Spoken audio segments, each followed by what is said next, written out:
Use it now, before you lose it. That single instinct, not stupidity, not laziness, explains most of what looks like bad money behavior. Once you see the mechanism, you can interrupt it. Method extraction, 5 mechanisms, 205 to 520. Mechanism 1, the scarcity loop. What it is, when money feels tight, your brain narrows focus onto the immediate problem and gets worse at long-term planning, even if you're objectively smart with numbers.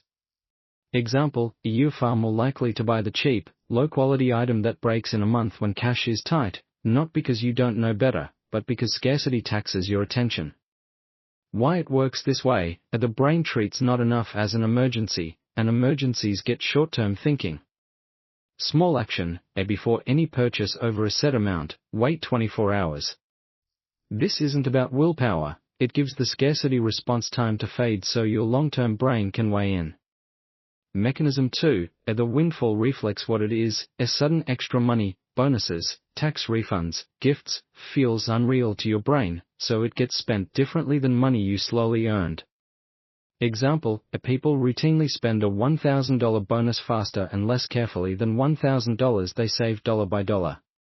Why it works this way, your brain mentally files windfalls as found money, which lowers the emotional cost of spending it. Small action, at the moment unexpected money arrives, move a fixed percentage, even 20%, into a separate account before you see the rest as spendable. Mechanism 3, at the comfort ceiling. What it is, everyone has an unconscious normal amount of money to have. When you rise above it, spending quietly increases until you pulled back down. Example, a raise gets absorbed by a nicer apartment or more takeout within a few months, not through one big decision, but a dozen small ones. Why it works this way, your brain associates your normal financial range with safety. Leaving that range, even upward, can trigger the same discomfort as leaving any familiar pattern. Small action, and when your income rises, automate the increase straight into savings before your spending habits have time to adjust.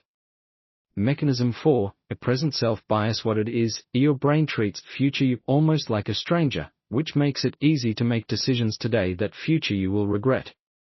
Example, skipping a retirement contribution feels harmless in the moment, because the person who'll miss that money doesn't feel real yet.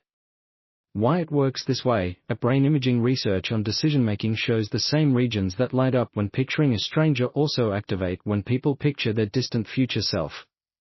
Small action, before a non-essential purchase, picture yourself 1 year from now, specifically. That 5-second mental step makes future you feel less like a stranger. Mechanism 5, the identity lock, the one most people skip. It's what it is, you don't just have money habits, you have a money identity.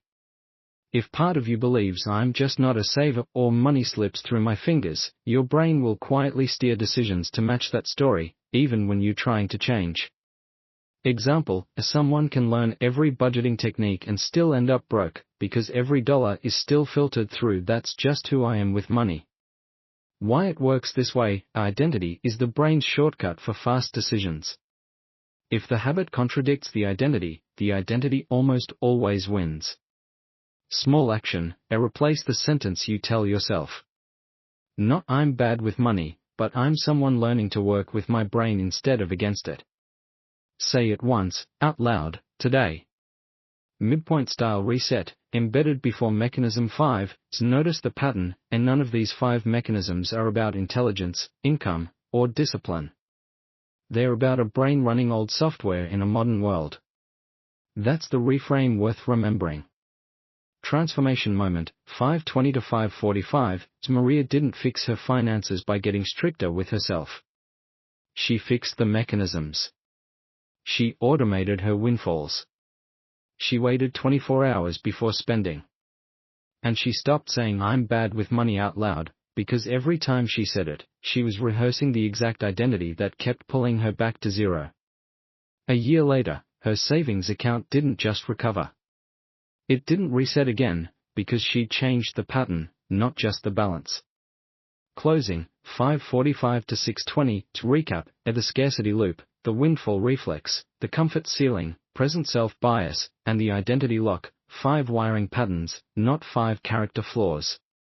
Patience reminder, you won't rewire all 5 this week. Pick 1. Future transformation, but the moment you interrupt even one of these patterns, money stops feeling like something had happens to you, and starts feeling like something you're actually steering. Comment prompt, which of these 5 hits closest to home for you? Tell me the number in the comments.